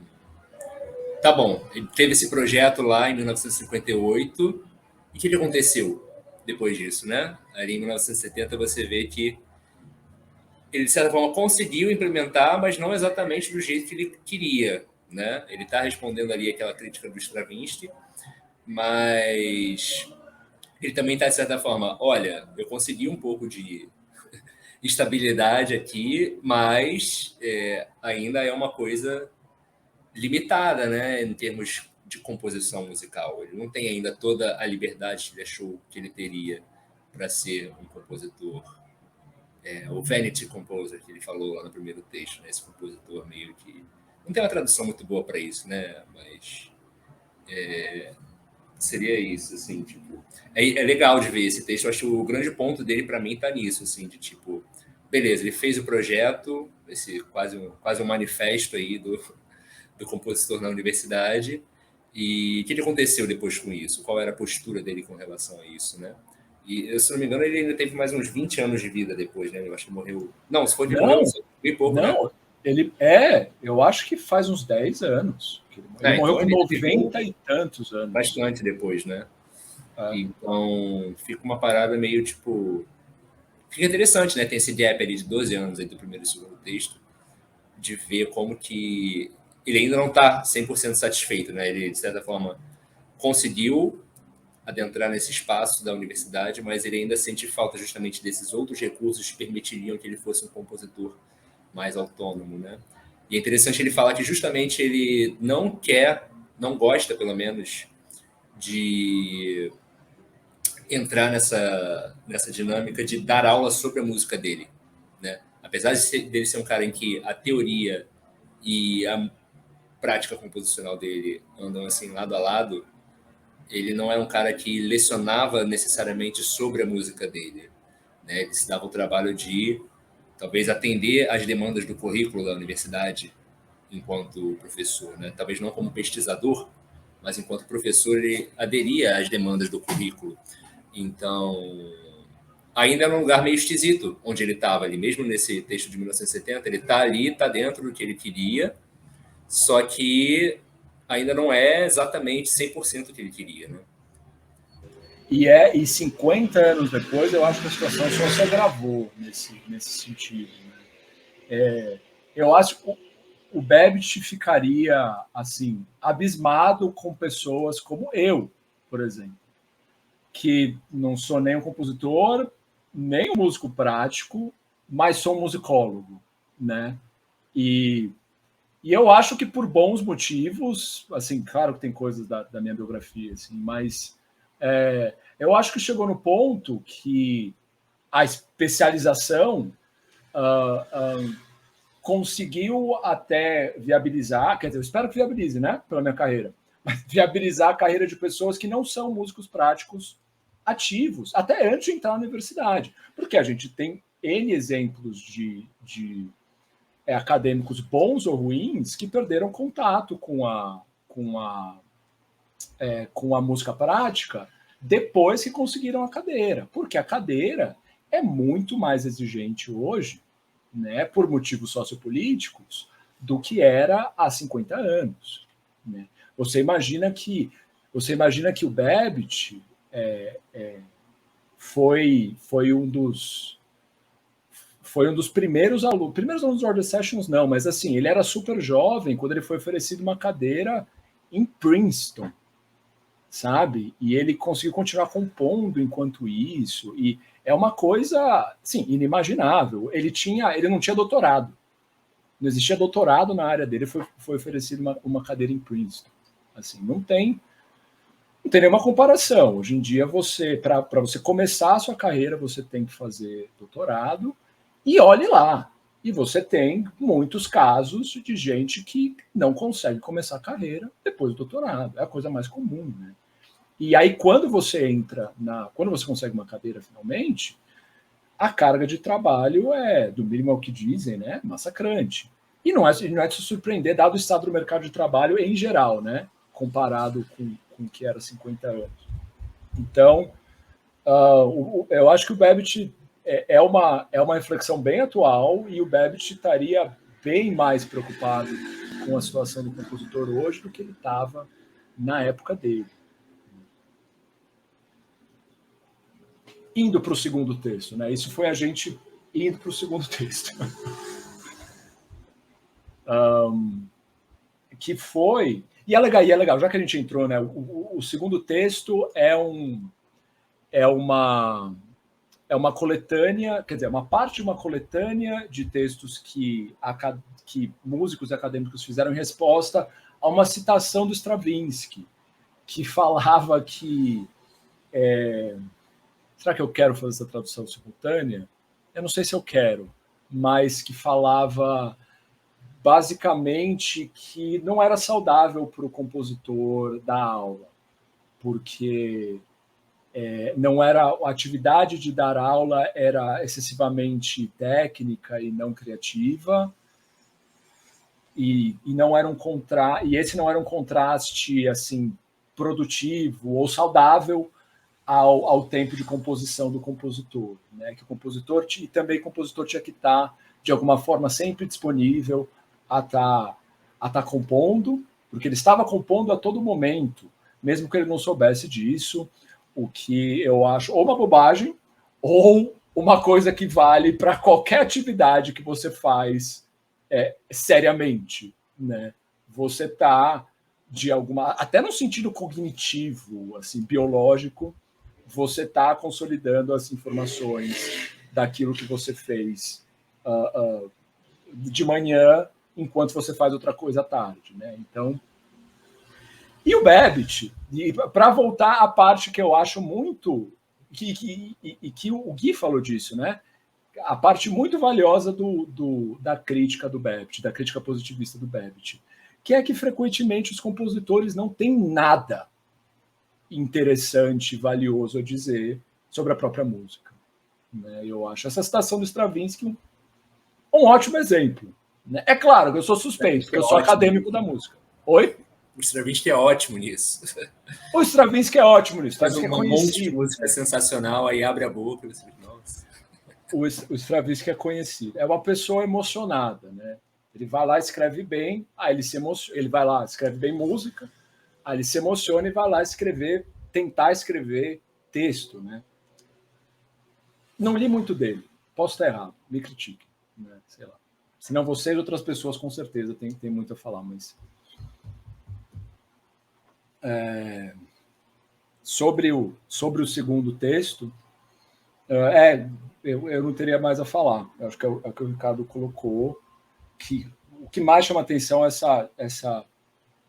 essa vitória, a qual custo, né? Foi essa vitória acadêmica do compositor de música séria, que é um termo muito engraçado para a gente hoje. Né?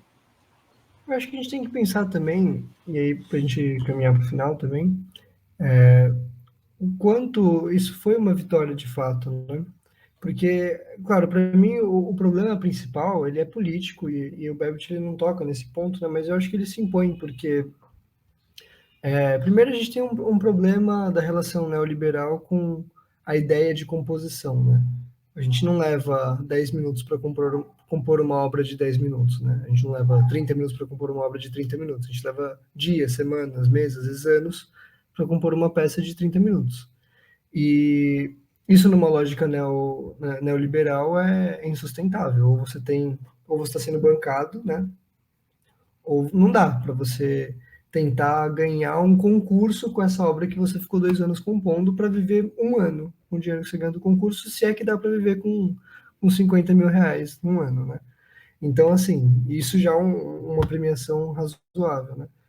Então, eu acho que tem uma questão neoliberal que se impõe, né? Eu acho que o mundo moderno, ele é anticultura por princípio, porque ou você elitiza a cultura, que é, ao meu ver, a solução do Babbitt é um tanto quanto elitista, né? Levar a música para a academia, e aí só quem ouve essa música feita na academia são os acadêmicos da música, né? Nem os acadêmicos em geral, né? Mas os acadêmicos da música, os especialistas na área, né? Que é uma crítica, inclusive, à academia de forma geral, né? Por isso que a gente tem toda a discussão sobre divulgação científica e tal. Nem sou o maior defensor da divulgação científica, eu acho importante, mas é outra discussão. Mas eu acho uma solução elitista da parte dele, né? Mas o meu ponto principal é que, ao tirar todo o aspecto estético da música, ele favorece essa luta contra a cultura do neoliberalismo, né? Porque é o que o Thomas falou. Se você só vai tratar da música em relação à sua complexidade técnica, então qual o sentido disso nesse mundo neoliberal? Já que não há nenhum sentido prático e nem mesmo cultura né? Então nem mesmo um discurso mais progressista poderia defender isso como um objeto de valor cultural, né? E da sociedade. Mas o que de fato para mim se impõe é esse problema político, né? A situação piorou, né, de quando ele escreveu o texto em 58 para cá, justamente pelo nosso neoliberalismo, né? A gente tem uma decadência política e cultural no mundo, principalmente no mundo ocidental, muito grande, né? É muito difícil você defender, a gente tem que estar o tempo inteiro defendendo não só a música e as artes, mas como todo ensino de humanidades, né? Não é só a música não é só as artes que estão sob ataque, né? É muito difícil você como filósofo, como historiador, como geógrafo, como linguista, como qualquer coisa de humanidades, ter qualquer carreira, né? Seja ela acadêmica ou não. E também, nesse sentido, essas áreas têm se academicizado, sei lá, como a gente falaria essa palavra, mas tem um linguista hoje, ele é linguista sendo pesquisador, né? Um historiador consegue alguma coisa dando uma aula no ensino fundamental, mas principalmente como historiador, que já não tem mais tanta aula de história, né? Então, é uma discussão que ela se estende politicamente a toda a área das humanidades, né? E por isso que, para mim, ela necessita esse toque político que ele não coloca. Porque essa solução dele acaba sendo uma solução que, ao meu ver, não é uma solução de fato para o mundo real, político que a gente se encontra, né? Porque, além de ser uma solução elitista, ela não se sustenta pelas questões que o Tomás colocou, né?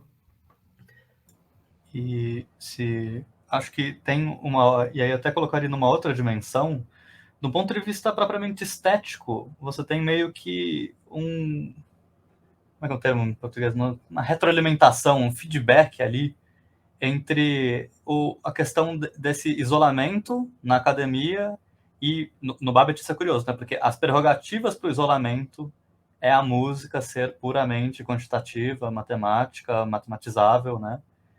E o que acontece, na verdade, também, por outro lado, é que quando você corta completamente e derradeiramente o laço dessa música com a sociedade, você poda a tensão produtiva que, pelo menos até as vanguardas, né? Você pega, por exemplo, no expressionismo, a tensão entre música e sociedade já está num processo de dissociação, né? Não é mais prática comum, mas essa tensão produtiva, principalmente nas primeiras vanguardas artísticas, estava ali contribuindo para uma crítica da sociedade, né? Então você tem todos esses gêneros das primeiras vanguardas que, tipo, na música também, né? Enfim, acho que a Segunda Escola de Viena está num lugar privilegiado nisso, né? Principalmente antes do dodecafonismo, ali nas primeiras peças do Schoenberg. Você tem a questão a dissociação entre a sociedade no próprio material musical, enquanto uma crítica imanente ali, né? Já estou falando adornesa aqui. E quando você tem, por exemplo, nesse caso da academicização no Babbitt, mas também na Europa, com a institucionalização do Boulez, do Stockhausen, né? Que a música também se institucionaliza na Europa, né? Não é só caso americano, você tem um processo de estabilização também dessa música. E, no fundo, o que a gente vê hoje em dia, né, isso a gente já está, acho que extrapolando, eu pelo menos estou extrapolando um pouco as barreiras do texto, né, e da questão do Babbitt, mas... Mas isso já foi embora. Já foi. Uns 40 minutos. Mas é porque o que a gente vê hoje em dia, na verdade, né, se for pegar a música contemporânea, que a gente chama nesses termos, ela tem um modelinho bem claro, né? É uma escola com alguns trejeitos de nova complexidade, flerta com um pouco de concreto instrumental meio Pique Lahman e espectralismo. Então você tem uma miríade disso aí, e você pega os concursos e quem ganha coisa, até na letra acústica também tem seus cacuetes marcados. A música contemporânea que a gente diz, na verdade é uma estética que ela é meio diversa, mas ela é pausterizada na sua própria diversidade. Ela não tem a mesma tensão produtiva que você tinha no momento que eu estou me remetendo sempre do começo do século XX ali, em que a perspectiva da revolução social era próxima e você tem toda essa relação entre os artistas e os movimentos de transformação da sociedade, né, sejam anarquistas, comunistas, né, qualquer que seja, né, essas perspectivas de avançar socialmente e romper com os nossos problemas estruturais sociais estava ali junto, e aí quando você tenta e projeta essa institucionalização como caminho de salvação dessa música cuja matriz é digamos assim, de esquerda, de transformação social, a despeito de futurismos, né? Você tem esse mútuo alimentação em que a música ela fica pausterizada, estabilizada, ela congela num modelo, esse modelo é usado para sustentar posições acadêmicas e você vive ali num ciclo de querer sustentar posições acadêmicas para sobreviver num mundo que, em última instância, não precisa de você, não quer você. E aí você fica ali basicamente pedindo esmola para sempre dentro da academia, em vez de tentar assumir um compromisso radical de transformação da sociedade, que seria um impulso originário de qualquer música que desafie o estabelecido, né? Essa seria a minha visão da coisa, porque eu acho que aí tem um entrave, e o Babbitt é um bom exemplo disso, mas isso perpetua até hoje, de o preço que a gente paga na institucionalização, que é um preço que se paga musicalmente também. Eu acredito que a música contemporânea hoje em dia paga bastante em, não qualidade, mas, né, engana ali, sabe? O caráter artístico, estético ali tá enfraquecido em prol de... Mano, você vê concurso, cara.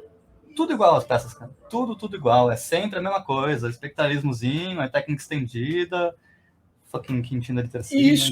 Isso tem a ver justamente com o que você falou quer dizer, né, é um chute meu aqui. Mas a música que se compõe, é a música que é possível você transmitir dentro da academia, né? Para o bem ou para o mal. E o que você está falando aí é a parte, é a crítica a ser feita a isso, né? Então, de certa forma, não é, de certa forma não é nada surpreendente que essa música tenha se tornado conservadora, em certo sentido, ainda que ela não tenha se tornado nem de longe uma música de fora da academia, né? Mas porque ela passou a obedecer à lógica de produção neoliberal da academia contemporânea, né? Por mais, e é claro, né? Não é que a academia contemporânea se resume a isso, mas é uma força política que perpassa todas as esferas da sociedade, né? Hoje, se você pensa um pouco que nem a gente, né? Gente, alguém queremos fazer como é que é o nome? Ótimo acadêmico que eu sou, esqueci o termo considerações finais. Alguém quer fazer considerações finais? Porque a gente está chegando no tempo e também a gente acabou os textos, né? Eu posso fazer, primeiro que a minha internet está muito instável, então acho que eu posso acabar caindo a qualquer momento. Posso... Não, vai, que é isso. Quem sou eu para autorizar? Abriu o microfone e tá valendo. O que eu ia falar é que, apesar das minhas críticas extensas ao texto do Babbitt, eu acho que ele tem, assim como a gente falou nas considerações iniciais, uma capacidade muito grande de provocação, tanto que a gente ficou 2 horas falando sobre o texto, a gente entrou em diversos temas, a gente poderia ter entrado em diversos outros, e a gente poderia fazer, sei lá, 6 meses só tirando temas desse texto, né? E problemas e coisas que ele colocou.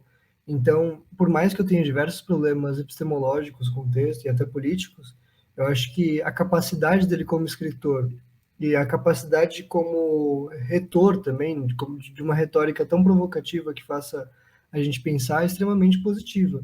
E além disso, né, mesmo sendo de outro programa, não gostando, não é nem não gostando por motivos subjetivos, achando que o positivismo, o gerativismo na linguística e tudo isso tem problemas, enfim, como todos os programas, mas entendendo que tem mais problemas do que outros.